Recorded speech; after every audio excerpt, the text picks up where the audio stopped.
The USD women had to earn it, but they find a way to win their 5th straight over IUPUI at the Dakota Dome. The Jags had the Coyotes on their heels for much of the day. Greg, Coyotes jumped out to an early lead, but the Jags, kind of stifling defense that they're known for, created a lot of turnovers, and it led to some good things for them on the other end. A ton of turnovers. Both teams turned it over a lot, but IUPUI was the team kind of capitalizing on it initially.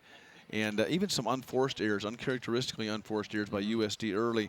They could never really get into a rhythm, but credit IUPUI. I think they are clearly a team that can compete for a conference championship, if not a conference tournament championship. Let's take a look at the first half highlights from this game. Nicole Seekamp kind of doing her thing right off the bat. She was pretty much the lone bright spot for USD in that opening 20 minutes, 10 points for her. 10 points, and none of them were easy, but Michael Rogers, very, very effective post player for IUPUI. She's showing why she's one of the best inside players in the Summit League. Turnovers, though, were really the story in that first half. Yeah, and you can just see some of these passes. It was a dangerous. You were in danger if you were sitting in any of the first 3 rows surrounding the court. And just like I say, uncharacteristic, kind of unforced, but IUPUI had their share as well. And it was really kind of going both directions. The one difference was the Jaguars were turning them into a few more points. And it's one reason that they had South Dakota down at the half, which is a rare thing. USD has not been down at the break very often this season. Jags kind of picked up their game on the offensive end to start the second half as well. And it looked like South Dakota might be in some real trouble. Yeah, they were in IUPUI in danger of kind of running away in this game, but number 35 for USD, Nicole Seekamp, just has a way of saying, not on my watch. She goes for 24 points on 8 of 14 shooting, 5 assists, 5 steals.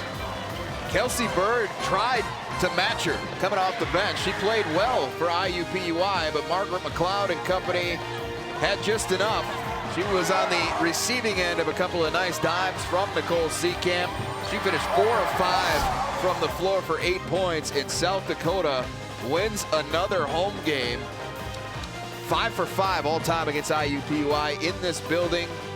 You look at that, 38 combined turnovers. That's something neither coach is going to be particularly happy with, but the Coyotes 8 more points at the free throw line. Yeah, and that was critical, and the key on those turnovers, South Dakota, I believe only 5 in the second half, and credit them for, this was hard fought.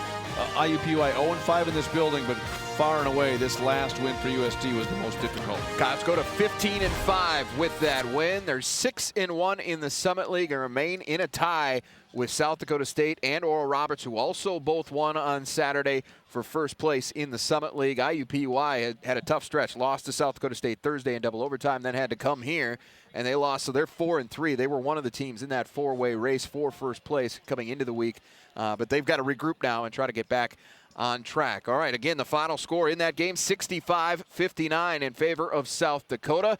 For Greg Steeman, I'm Jay Elson. Thanks for watching.